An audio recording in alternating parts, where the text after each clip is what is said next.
ए पाणी आणि पिवाचा.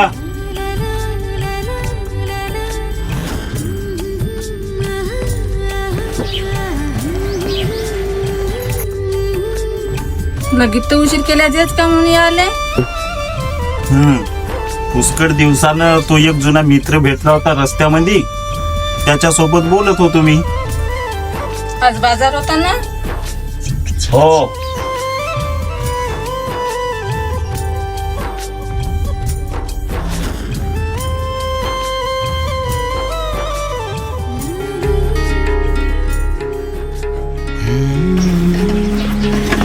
आज बाजार होता ना. स्वेटर आणले माझ्यासाठी. का साला 8 दिवस झालं कामावून आलो, काही एकच नमन लावतेस. मग सकाळी थंडीत उठून काम करतो तर थंडी नाही लागे मला. अन तू पाहतच आहेस ना माझी परिस्थिती कशी आहे. तर आधीच साला माझ्या नशिबाला 17 भोकं पडून आहेत. तेच भरता भरता साला वर्ष कसा बदलत आहे तर माझा माल नाही समजत आहे. अजी पण तुम्हाला मी एक स्वेटरच घेऊन मागत आहो ना. हो, पण अशा परिस्थितीत अन 500 रुपयाची स्वेटर.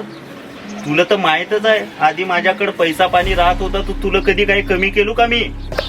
तुझाच तर भाऊ बिमार होता तर त्याला किती ना किती पैसा खर्च केलो मी. कधी आपला विचार केलो का मी. साले लोकही मतलबी आहेत. कामापुरती जवळ येतात ना, काम झाला का पुढावून जातील तर बोलत नाही. हा, तुम्हाला तर उठल्या सुटल्या माझ्याच घरचे लोक दिसतात ना. बरोबर आहे ना.